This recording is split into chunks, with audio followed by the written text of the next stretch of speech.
Ganga versus मंगा।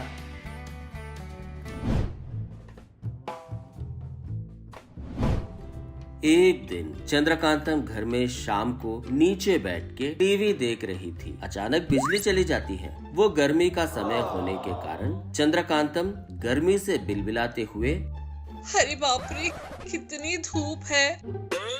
लगता है इस बार गर्मी सूरज को भी पसीना दिला देगी। हाय रब्बा, बिना फैन के एक सेकंड भी नहीं रह सकते। कह रही थी, पर सूर्यकांतम बहुत ही रिलैक्स होकर बार बार तार डालकर चाय पी रही थी, जो देखकर चंद्रकांतम मन में ऐसा सोचती, क्या है ये, इतनी गर्मी हो रही है कि ऐसे कैसे चाय पी रही है। सोच रही थी और सूर्यकांतम को देख रही थी, जो देखकर सूर्यकांतम चंद्रकांतम से ऐसा कहती है, क्या है, ऐसे क्यों देख रही हो? ऐसे मत देखो, नजर लग जाएगी। क्या है सासू माँ, आप, मैं यहाँ पक रही हूँ, पागल जैसी हो रही हूँ। आप अच्छे से बैठकर चाय पी रही हो। तुम्हारी परेशानी क्या है? जब देखो मुझ पर रोती रहती हो। तुम्हारे सामने शांति से बैठना भी मुश्किल हो गया है। जिस पर चंद्रकांतम रोने का मुंह बना लेती है। मतलब क्या है सासू माँ, मैं इस गर्मी में इतनी परेशान हूँ, वो आपको दिखाई नहीं दे रहा? मेरी बातें दिखाई दे रही है सिर्फ। अरे पहले तुम ये रोना बंद करो, मैं कुछ न कुछ करती हूँ। कहकर अपने रूम में जाकर एक साबुन लेकर आती है। ये लो, ये एक मैजिकल कूलिंग सोप है। तुम्हें गर्मी नहीं लगेगी, ठंडी रहोगी तुम। जो सुनकर चंद्रकांतम बहुत खुश हो जाती है। मेरी सास बहुत अच्छी है, बोलकर उस साबुन को लेकर जाती है। थोड़ी देर के बाद बाहर आकर उस मैजिकल कूलिंग सोप से नहाने पर कितना ठंडा लग रहा है, बिल्कुल तुम्हारे मन की तरह।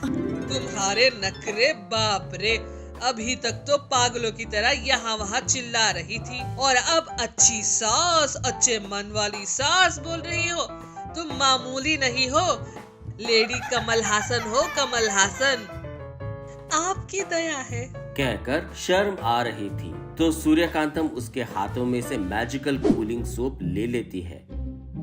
क्या सासू माँ, ऐसे छीन लिया? तुम्हारे बारे में जानकर भी क्या मैं ये तुम्हें दूंगी? अगर तुम्हें ये दे दिया, तुम इससे फिर से कोई न कोई गलत काम करोगी। तुम सासू माँ मुझे बचाओ कहकर चिल्लाओगी। ये सब किस लिए बताओ?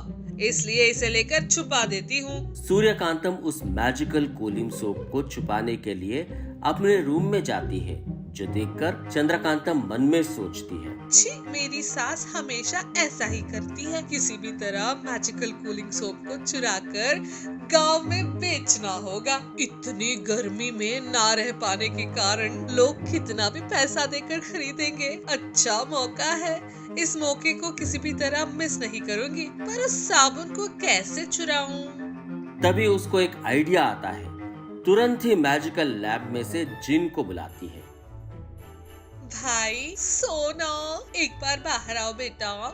जो सुनकर जीनी बाहर आकर ऐसा कहता है, क्या दीदी, क्या बात है? जो कभी नहीं किया वो आज इतना प्यार से बुला रही हो। कुछ नहीं भाई, तुम ही थोड़ी मदद करोगे? पैसे लगेंगे।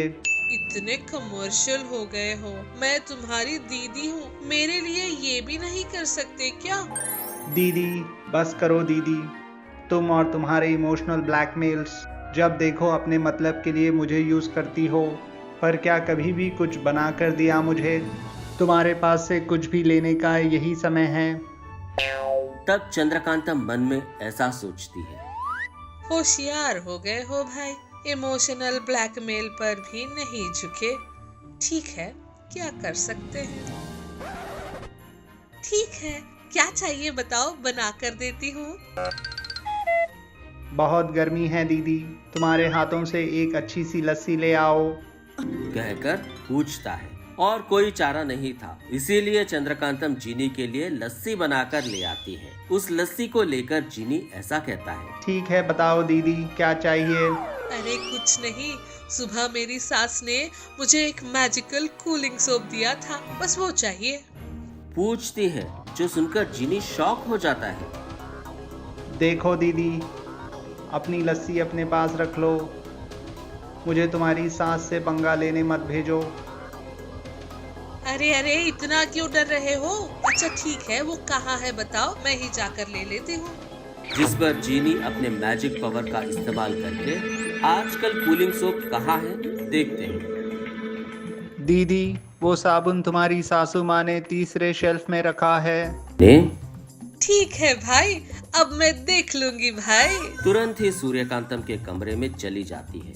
तब जीनी अपने मन में सोचता है, छी, इसे ज्यादा जल्दी होती है, सोचती कम है, बताया हुआ बिना पूरा सुने ही चली जाती है, फिर भी किसी के कर्मों का कौन जिम्मेदार होगा। कहते हुए आराम से लस्सी पीता है। चंद्रकांतम धीरे से उसके सासू माँ के कमरे में ले जाती है।